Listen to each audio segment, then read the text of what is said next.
Diolch, Deputy Lywyd. As has already been mentioned, our committee were very lucky last week to visit the Ffrosibran Opencast mine above Merthyr Tydfil.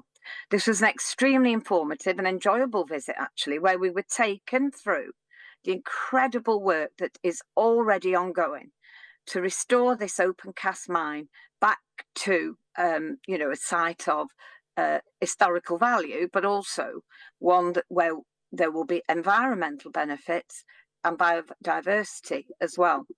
My heartfelt thanks to Chris Barber, Operations Manager for Merthyr South Wales, for hosting us at the site, and to John Stoddard, the Principal Landscape Architect from Richards, Moorhead and Lang, who were charged with undertaking these comprehensive works.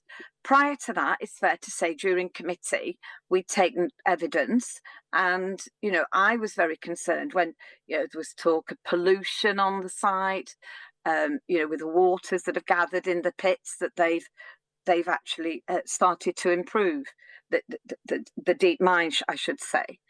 Mining some of the highest quality coal in the world. 11 million tonnes of this was carefully extracted since 2008 to provide cleaner coal for energy and steel making.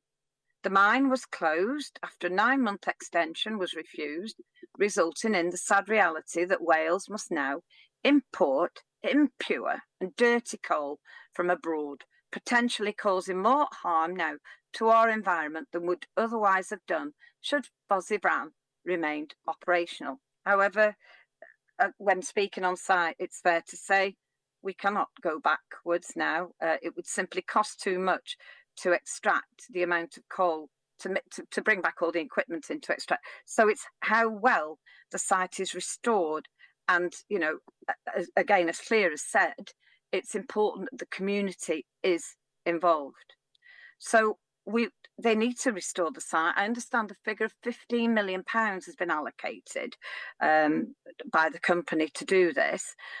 However, it's fair to say the council, the UK government and the Welsh government need to be involved by supporting this project and working with the mine owners. Collaboration is key on sites like this. They agree on the importance of ensuring that policies relating to mining activities are robust. And I'm glad to see that the Welsh Government's response to our report reflecting on the acceptance of some of our primary recommendations. We need to ensure these are robust, up to date, and offer appropriate protections for local authorities and the communities, with the goal of preventing the negative impacts of open cast mining from being repeated. However, I'm disappointed to see that in rejecting recommendation 4, they've stopped short of making the coal authorities best practice guidance recommendations into statutory requirements, ensuring that they themselves do not become financially responsible. Clearly, this is going to become a sticking point for many years to come. The UK autumn budget has offered Wales a mere £25 million for coal tip safety, better than nothing, but none towards open cast restoration. In the grand scheme, it simply isn't enough.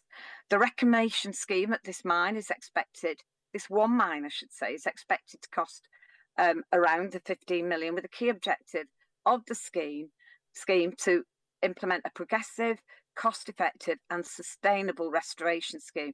It will be interesting to see who signs this off, but I've seen firsthand the expertise and dedication of those carrying out these works, and they are, they mean it with goodwill.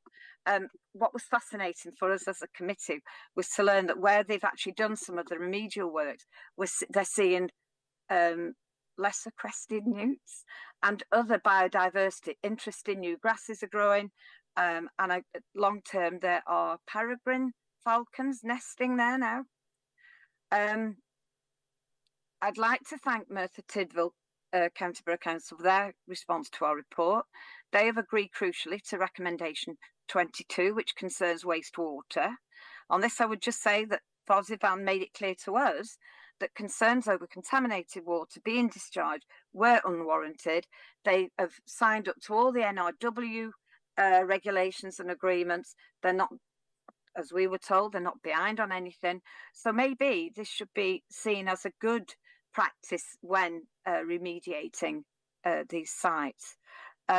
This scheme has shown me that with the right people, the dedication, our open cast mines can be turned into new environments, new opportunities for flora and fauna. You need to conclude now, please, Janet. Yeah. I thank the committee team once again and the clerk and everybody who set up the visit for us, because it really showed me a different perspective to some of the evidence that we'd taken during our committee findings. Thank you.